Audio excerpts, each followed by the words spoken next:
Hello student, তো দেখো এর আগের পার্টে আমরা 3-এর তোমার 2 পর্যন্ত করে দিয়েছিলাম আর কি।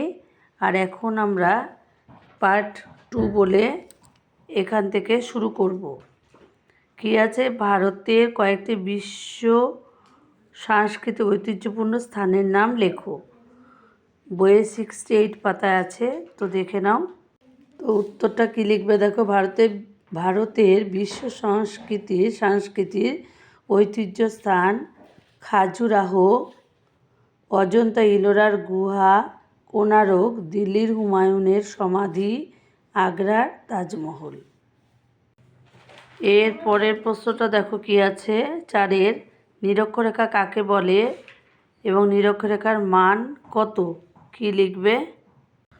তো দেখো তোমাদের বইয়ের 20 পাতায় আছে, 2 মেরু থেকে সমান দূরে পৃথিবীর মাঝ বরাবর পূর্ব পশ্চিমে বিস্তৃত ওই কাল্পনিক রেখাটিকে, এই যে দেখো, এই যে পূর্ব পশ্চিমে বিস্তৃত এই যে কাল্পনিক রেখাটিকে বলে নিরক্ষরেখা বা বিষুবরেখা। আর এই নিরক্ষরেখার মান কত, পরের প্রশ্নটা ছিল, দাঁড়াও দেখাচ্ছি। নিরক্ষরেখার মান হচ্ছে 0 ডিগ্রি। দেখো নিরক্ষরেখার মান 0 ডিগ্রি। তারপরে প্রশ্নটা কি আছে, মূল দাগজিমা রেখা বা মূল মধ্যরেখা বলতে কি বোঝায়, এর মান কত। তো দেখো তোমাদের বইয়ের 22 পাতায় দেখো আছে, দাগজিমা রেখাগুলি প্রত্যেকটা একই দৈর্ঘ্যের আর প্রত্যেকটা অর্ধেক বৃত্ত। তাই ঠিক করা হলো একটা নির্দিষ্ট দাগজিমা রেখা থাকবে, যেখান থেকে অন্য দাগজিমা রেখার মান গোনা শুরু হবে।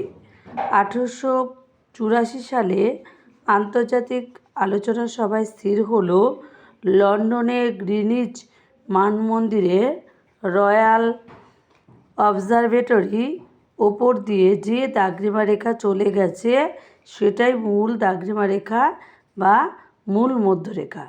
এই মূল মধ্যরেখার মান হচ্ছে 0 ডিগ্রি।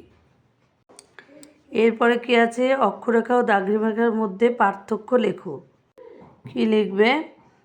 অক্ষরেখা, প্রতিটি অক্ষরেখায় পূর্ণবৃত্ত, আর লিখবে প্রতিটি দাগজিমা রেখা অর্ধবৃত্ত।